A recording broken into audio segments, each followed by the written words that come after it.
Hey, what's going on guys? It's Zach here, and today we're going to cover some advanced equalization techniques to help sync your distorted guitar tones into any mix. Check it out.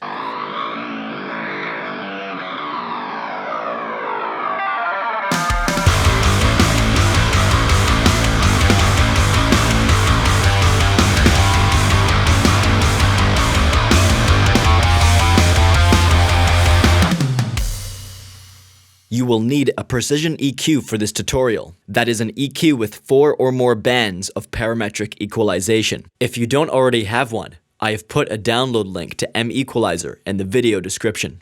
The way I approach EQing my guitars is from the low frequencies to the high frequencies, breaking down each cut into sections.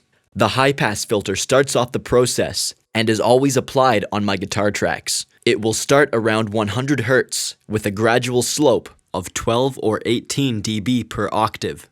Beyond the high-pass filter, I like to use the boost and sweep technique to help detect the problem frequencies. To do this, simply take a band of parametric EQ, boost it with a fairly narrow Q, and sweep it around until you find something that you don't like, then cut it out. This method works best while listening to the entire mix.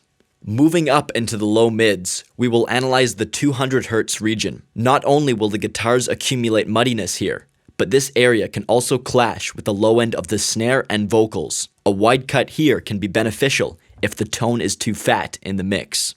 At 400 Hz, we will apply a dip if the guitars are sounding too boxy or flat. Moving up the frequency spectrum, we arrive in the mid-range, around 600 Hz. This area requires a delicate touch. Too much cutting here and the guitar tone will feel like your brain is being sucked out through your ear holes, and too much mid-range and it will mask the presence of the bass guitar and the body of the vocals. Not to mention, it will sound like shit. On my way up to the upper mid-range, I sometimes like to stop and perform a quick boost around 1.4 kHz to increase the pick attack or to get that trendy gent tone. Now for the most crucial part of any guitar tone, which in my opinion is the frequency range between 2 and 3 kHz. Cutting here is used to reduce the piercing qualities of a guitar tone. You will have to be even more delicate here, as the human ear is the most sensitive to this frequency range. The next cut I will do will be a minor one, usually between 4 and 5 kHz. Sometimes the piercing quality that's not quite fizz of the guitar can hang around the upper mid-range.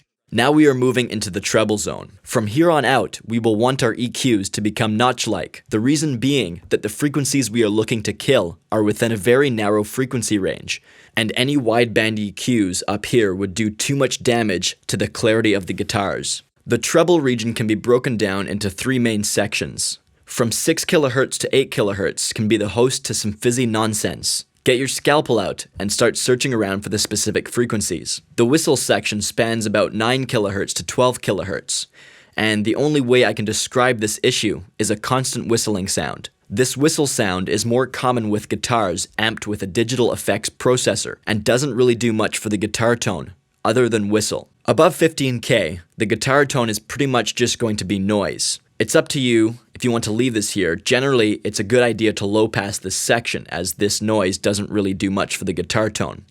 And I'll finish off the EQ with the high shelf boost, as I find the cuts combined with the low pass filter make the tone sound a bit too dark. Okay, let's do a comparison.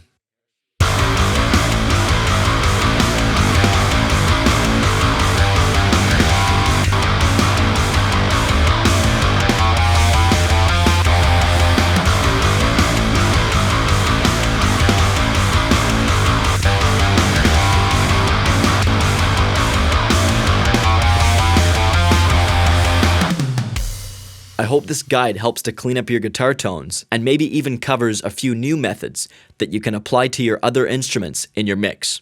As always, thanks for watching, and we'll see you next time.